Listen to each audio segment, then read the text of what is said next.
Hello students, आप सभी का 7 तारीख को है एग्जाम सामाजिक विज्ञान का, 7 मार्च को। ठीक है, तो इसमें जो स्टूडेंट्स अभी तक कुछ भी नहीं पढ़े हैं और वो 2024 बोर्ड एग्जाम देने जा रहे हैं सामाजिक विज्ञान का, तो वो कैसे पास होंगे और सामाजिक विज्ञान में पास होने की ट्रिक, एग्जैक्ट ट्रिक क्या होती है, कैसे आपको ऑब्जेक्टिव क्वेश्चंस करने हैं, कैसे जो मैप आएगा, मानचित्र आएगा, वह भरना है, कैसे लॉन्ग क्वेश्चंस करने, शॉर्ट क्वेश्चन करने हैं और किस तरीके से आप अच्छे नंबर से सामाजिक विज्ञान में पास होगे। अच्छे का मतलब है 80, 85, 90 आप कैसे पाओगे सामाजिक विज्ञान पे, वो सारा तरीका इस वीडियो में आपको बताने वाला हूं। आपके पास एक पेन रहनी चाहिए, एक नीली काली पेन और एक स्केल, इतनी चीजें आपके पास होनी चाहिए। तो चलो वीडियो को करते हैं स्टार्ट और एक एक चीजें इसमें डिटेल से पूरा मैं बताता हूं कि आपको क्या करना है, नेक्स्ट क्या करना है, आगे क्या चीजें करनी है। अब जैसे देखो, इस टाइप से आपकी बोर्ड की कॉपी रहेगी, तो इसमें सबसे पहले स्केल से आपको कर लेनी है लाइनिंग, साइड में कॉर्नर में, इस साइड में ऐसे आपको एक लाइन खींच लेनी है। तो यहां पर मैं क्या करता हूं, एक लाइन खींच लेता हूं, ठीक, और इसी के जस्ट सामने भी एक लाइन खींच देना है।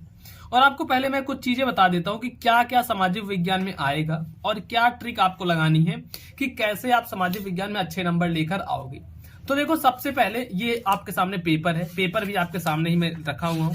तो देखो, पेपर में देख पा रहे हो जो बहुविकल्पी प्रश्न आएगा ना, ये यहां से शुरू हो रहा है, बहुविकल्पी प्रश्न, ऑब्जेक्टिव क्वेश्चन। तो ऑब्जेक्टिव क्वेश्चन टोटल 20 नंबर के रहेंगे, 20 ऑब्जेक्टिव क्वेश्चन। ये देखो, यहां तक है ऑब्जेक्टिव क्वेश्चन है जो कि बहुविकल्पी प्रश्न है, और लास्ट में जो है 20 नंबर का ऑब्जेक्टिव क्वेश्चन आएगा, क्योंकि 20 ऑब्जेक्टिव क्वेश्चन आपसे पूछे जा रहे हैं, तो 20 नंबर के ऑब्जेक्टिव क्वेश्चन करने हैं। तो देखो यहाँ पर क्या क्या चीजें रहती है, मैं थोड़ा लिख देता हूं ताकि आपको अच्छे समझ में आए। सबसे फर्स्ट पे जो आएगा वह रहेगा बहुविकल्पीय प्रश्न, बहुविकल्पीय, ठीक है, बहुविकल्पीय प्रश्न। ये रहेगा 20 नंबर का। कितने नंबर का आएगा? 20 नंबर का, और 20 क्वेश्चन है, 20 मार्क का रहता है, 20 अंक का, ऐसे लिख देता हूं, 20 अंक का रहता है। और ये 20 रहेगा, एक क्वेश्चन का 1 नंबर रहता है, जो कि OMR सीट पर करना रहेगा। अब देखो, उसके बाद जो सेकंड नंबर चीज आएगी वह रहेंगे सारे प्रश्न उत्तर, मतलब ये उत्तर ऐसे रहेगा, तो मतलब प्रश्न जो रहेंगे उनके उत्तर करने रहेंगे। और फिर देखो, जो तीसरा नंबर जो चीज आएगी, और जो ये प्रश्न उत्तर आएगा ना, कितने नंबर का आएगा? 20 नंबर के हो गया, 30 नंबर को 40 नंबर के, टोटल 40 अंक के प्रश्न उत्तर रहते हैं। फिर जो तीसरे नंबर पे आता है वह रहता है मानचित्र, जो मैप भरने का। जैसे ये दिया गया है मैप, आपके सामने मैं दिखा देता हूँ किस टाइप से है। ये देखो, ऐसे मैप रहेगा, अभी मैं मैप भी दिखाऊंगा कैसे रहता है। तो मैप रहेगा, इसको क्या बोलते हैं? मानचित्र कार्य, मानचित्र कार्य, ठीक। तो मैप भरने का आएगा, और ये टोटल कितने नंबर का रहेगा? ये रहेगा 10 अंक का, 10 अंक का ये मानचित्र कार्य रहेगा। तो ऐसे आएगा। अब देखो क्या ट्रिक आपको बहुविकल्पी क्वेश्चन में लगानी, पहले ये देख लो। तो बहुविकल्पी में देखो किस टाइप से क्वेश्चन आएंगे, इसमें से ज्यादातर क्वेश्चन ना आपको आते ही रहेंगे। जैसे ये देखो, इस टाइप से है, हिंद स्वराज जो है वह पुस्तक किसने लिखी थी, अभी उसके लेखक बताना है। उसका लौह अयस्क किस प्रकार का संसाधन है, और उसके बाद है उत्तर प्रदेश राज्य में कौन सी मिट्टी पाई जाती है, जड़ोल मिट्टी पाई जाती है। और ऐसे इसी टाइप के क्वेश्चन है, जैसे काली मिट्टी कौन से राज्य में पाई जाती है, गुजरात में पाई जाती है। और तो इसी टाइप से जितने भी क्वेश्चन रहेंगे ना, वो सब नॉर्मल क्वेश्चन रहेंगे, जिसमें से अगर आप तुक्का भी मारोगे तब भी तो 7-8 सही होगा। और अगर थोड़ा बहुत भी आपको आता है तो 10 से 11 नंबर क्वेश्चन, क्या है, 10 से 11 नंबर का, 11 मार्क का ऑब्जेक्टिव आप कर लोगे। क्या है ऑब्जेक्टिव? मतलब MCQ क्वेश्चन कर लोगे, जो कि 10 से 11 नंबर का रहेगा, ठीक है। 10 से 11 नंबर का ऑब्जेक्टिव क्वेश्चन रहेगा, इतना कर लोगे। अब देखो, उसके बाद आता है प्रश्न उत्तर। जो मेन स्टूडेंट्स जो कंफ्यूज रहते हैं ना, वो प्रश्न उत्तर में ही कंफ्यूज रहते हैं कि भैया किस तरीके से हम प्रश्न उत्तर करेंगे, क्योंकि सामाजिक विज्ञान किसी को जल्दी समझ में ही नहीं आता। कोई भी हो स्टूडेंट क्लास में, मतलब क्लास 10th में कोई भी हो, तो उसको जल्दी सामाजिक विज्ञान समझ में नहीं आता है। वो चाहे जितना सोच ले कि मैं अच्छे से कर लूंगा, अच्छे से पढ़ लूंगा, लेकिन वो नहीं समझ में आता है। ना ही वो सोचता है फिर बाद में कि मैं जब एग्जाम देने जाऊंगा तो मेरा एग्जाम जो है बहुत ही खराब जाएगा। लेकिन ऐसा कुछ नहीं होता है। सामाजिक विज्ञान में देखो, 2 चीज आपको करनी होती है। फर्स्ट चीज है लिखना, कि कितना बढ़िया से आप लिख रहे हो। और जो सेकंड चीज है ना, वो कहानी के तरीके से याद करना है इसको, कहानी के तरीके, ठीक है। इसमें जरूरी नहीं कि आपको एग्जैक्ट जो लिखा है बुक में या फिर जो लिखा है कॉपी में वही आपको याद करना और वही लिखना है। आप अपने मन से भी बना के लिख सकते हो। जरूरी नहीं कि इसमें अगर कहीं बुक वगैरह में जो दिया है वही एग्जैक्ट 100% मिलना चाहिए, नहीं, ऐसा नहीं है। आप पढ़ो, बुक से पढ़ो, चाहे जहां से पढ़ो, उसके बाद क्वेश्चन आ गया तो क्वेश्चन को बना करके अपने मन से बना बना के लिखना है। ये नहीं होता कि जो दिया गया है वैसे ही करना है। उसके बाद मानचित्रकार, चलो मानचित्रकार मैं आगे बताऊंगा। पहले बताता हूं कि ये जो होता है 40 अंक का जो प्रश्न उत्तर होता है ये कैसे आप लिखोगे, बनाकर कैसे लिखोगे। तो देखो ये इस तरीके से आपके सामने पेपर रहेगा, ठीक। अब देखो इसमें क्वेश्चन देखते हैं। ये यहां पर है क्वेश्चन, जैसे इसमें खंड बा दे दिया गया है वर्णात्मक प्रश्न, जिसमें है लघु उत्तरीय प्रश्न करने हैं। इसमें जैसे देखो काफी सारे क्वेश्चन हैं, जैसे केरल में अन्य राज्यों की तुलना में शिशु मृत्यु दर क्यों कम है। फिर है अगर ये नहीं आता अथवा करके लोकतांत्रिक शासन प्रणाली से क्या अभिप्राय है। फिर है सामुदायिक सरकार से क्या आशय है। जैव संसाधन और अजैव संसाधन किसे कहते हैं। तो इस टाइप से सारे क्वेश्चन हैं। अब अगर इसको करना है आपको तो सबसे पहले ऊपर हेडिंग डालनी पड़ेगी, खंड बा वर्णात्मक प्रश्न। तो वो कहां डालोगे हेडिंग, जैसे यहां पर मैं डाल देता हूं, या फिर चलो नेक्स्ट पेज से, इस पेज से मैं करता हूं सॉल्व। तो ऐसे करना है और इसको भी एक लाइनिंग खींच लेनी है इस तरफ। तो ये देखो इधर भी मैं एक लाइन खींच लेता हूं, ठीक। यहां पर भी क्या किया मैंने, एक लाइन खींच लिया और इसके सामने इस तरफ भी क्या करता हूं कि एक लाइन ऐसे खींच लेता हूं। इतना आपको समझ में आ गया। अब इतना खींचने के बाद, इतना करने के बाद क्या करना है, खंड बा डालना है, खंड बा वर्णात्मक प्रश्न। कैसे करना है खंड बा वर्णात्मक प्रश्न, तो ये देखो लिखो खंड बा, ऐसे भी लिखना वर्णात्मक प्रश्न, वर्णात्मक प्रश्न, ठीक। ऐसे लिख देना खंड बा वर्णात्मक प्रश्न। और इतना लिखने के बाद ये लिखना है, इतना आपको लिखना है। फिर इतना लिखने के बाद क्या करना है कि एक अंडरलाइन कर देनी है, इसी के नीचे जस्ट ऐसे लाइनिंग कर देनी, ठीक। ऐसे कर देना है लाइनिंग। अब इतना लाइनिंग करने के बाद फिर आना है, लिखना है लघु उत्तरीय प्रश्न, क्योंकि लघु उत्तरीय प्रश्न है तो इसको यहां पर लिखोगे ऐसे, लघु उत्तरीय प्रश्न, लघु उत्तरीय प्रश्न लिखे। और इतना लिखने के बाद इसके नीचे भी कर देना है ऐसे अंडरलाइन। ये देखो यहां से एक स्केल लेनी है और स्केल लेने के बाद ऐसे कर दो आप अंडरलाइन। इतना कर दिया अंडरलाइन। अब देखो इतना करने के बाद फिर यहाँ पे देखो जो भी क्वेश्चन कर रहे हो, चाहे मान लो पहचानो दूसरा क्वेश्चन करते हैं।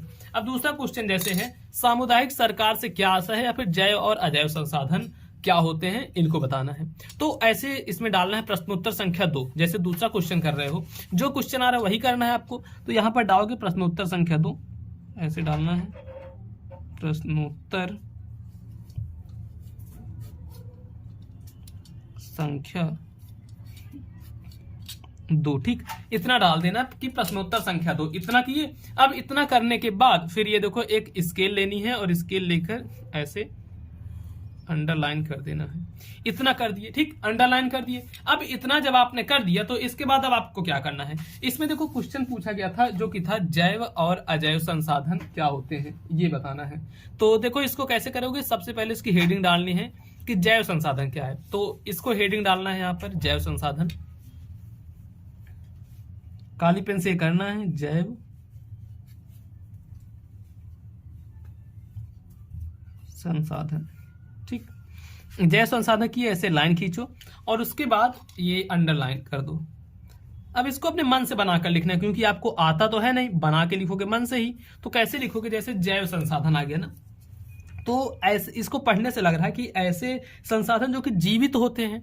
तो अब इसको और अपने भाव में क्या लिख सकते हो, और अपने तरीके से क्या लिख सकते हो, ऐसे संसाधन जो सजीव होते हैं या फिर जिनमें जान होती है वे जैव संसाधन कहते हैं। और इसको अगर और अपने मन से बना के लिखना है तो ऐसे लिखो कि ऐसे संसाधन जो कि हमें जीवित वस्तुओं से प्राप्त होते हैं उन्हें हम जैव संसाधन कहते हैं। तो ये बढ़िया बन रहा है, इसको ऐसे लिखो। अब मान लो ये सब अपने मन से ही लिखना है ना, क्योंकि आपको याद तो है नहीं। तो ऐसे लिखो ऐसे संसाधन, यहां से लिखो ऐसे संसाधन जो जीवित वस्तुओं से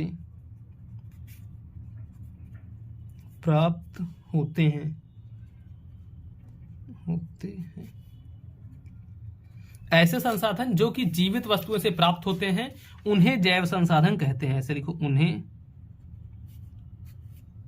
जैव संसाधन कहते हैं। ठीक, ऐसे लिखना है, ऐसे संसाधन जो जीवित वस्तु से प्राप्त होते हैं उन्हें जैव संसाधन। अब अगर कुछ एग्जाम्पल आपको पता हो तो ऐसे लिख सकते हैं यहां पर उदाहरण, और उदाहरण में यहां पर उदाहरण डाल देना। अब उसके बाद अजैव संसाधन पूछा था तो फिर हेडिंग डालनी यहां पर अजैव संसाधन की, काली पेन से ही डालना है ऐसे, अजैव संसाधन। ठीक, इतना डाले हेडिंग, और ये देखो अंडरलाइन कर देते हैं, इसके नीचे क्या करेंगे, एक अंडरलाइन कर देंगे। ये देखो नीचे हमने अंडरलाइन कर दिया। अब इसमें जैसे अजैव है, जो जैव होता है वो जीवित वस्तुओं से प्राप्त होता है, तो अजैव क्या है, वो निर्जीव वस्तुओं से प्राप्त होगा, जो जीवन नहीं होता है जिनमें। ऐसे संसाधन जिनमें जीवन नहीं होता है, या फिर ऐसे लिखो कि ऐसे संसाधन जो हमें जीवित वस्तुओं से प्राप्त नहीं होते हैं। डायरेक्ट यही सेम चीज उतारो, लेकिन इसमें बस नहीं लगा देना है। कैसे करोगे, ऐसे संसाधन जो जीवित वस्तुओं, ऐसे संसाधन जो जीवित वस्तुओं से प्राप्त नहीं होते हैं, ऐसे संसाधन जो जीवित वस्तुओं से प्राप्त नहीं होते हैं बल्कि निर्जीव, क्योंकि अगर जीवित से प्राप्त नहीं होगा तो निर्जीव से होगा, तो ऐसे ही अपने मन से बना बना के लिखना है, बल्कि निर्जीव वस्तुओं से प्राप्त होते हैं उन्हें अजैव संसाधन, ऐसे लिखना, अजैव संसाधन कहते हैं, उन्हें अजैव संसाधन कहते हैं। तो इस तरीके से करना है। अब देखो इसका उदाहरण यहां पर नीचे डालना है, उदाहरण, और अगर आपको उदाहरण पता हो तो यहां पर उदाहरण लिख दोगे इस तरीके से। तो ऐसे ही करके सारे क्वेश्चन अपने मन से बना बना के लिखने हैं। अब इसके बाद आएगा ये मानचित्र कार्य, देखो कहां पर है ये जो मानचित्र कार्य है।